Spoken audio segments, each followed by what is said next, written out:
Hello and welcome once again to the Bible Doctor. This is the sixth in 7 installations of 7 things that Jesus will not do.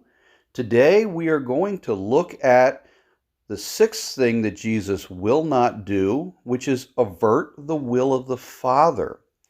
Now, just a quick reminder here that at the conclusion of these 7 things that Jesus will not do series, we are going to begin our live broadcasts at 10:45 Eastern Standard Time, right here on YouTube, and it will be rebroadcast at later times on other venues to be announced later.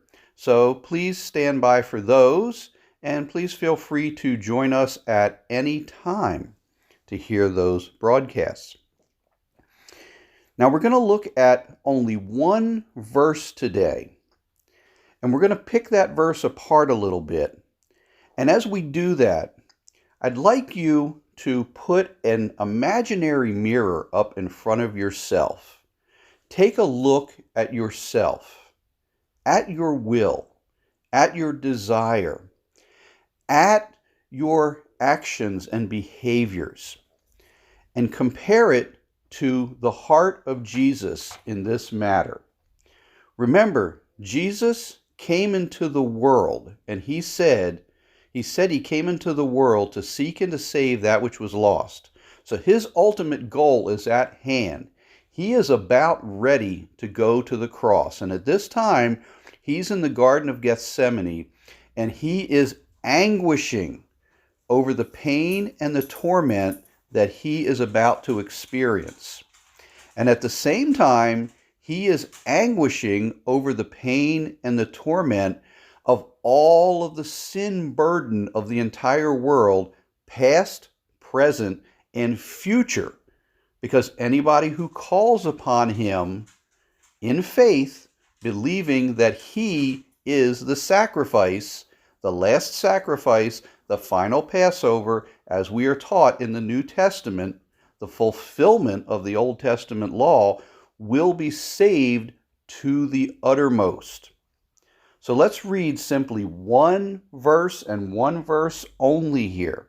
We're going to read Matthew 26:39.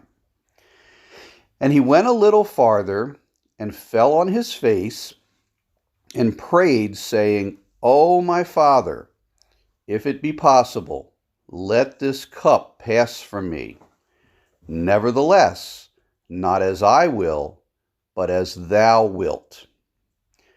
You see, this is the ultimate will of Jesus. This is the ultimate will of the Anointed One, the Christ. He has the will of the Father.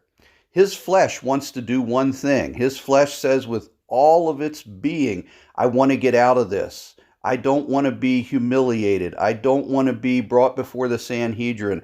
I don't want to be tormented. I don't want to be scourged. I don't want to be hung on a cross. I don't want to be taken to a shameful death. I don't want to suffer all these things. That's what his flesh says, because it's in human form.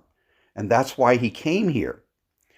But at the same time, his heart, his will, and his mind say, but I've come here to serve the Father, and I will be obedient, even obedient unto the death of the cross, because that is why I came. If we look at this verse, he's crying out, Father, there's another way, if it be possible. Let this cup pass from me. If there's another way to do this, Father, let me know now. Okay? Nevertheless, it's not my will. It's not my, I do have a choice. I understand. I have a choice. I could walk away from this right now.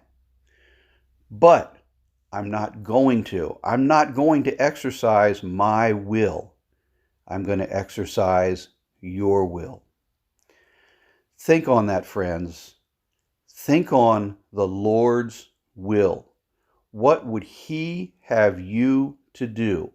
Something for convenience, something for ease, something that men tell you is the best thing to do because it looks like it'll help you to get along in society, or something that is right for you and your family and your walk with Christ and your life, something that God would honor the most.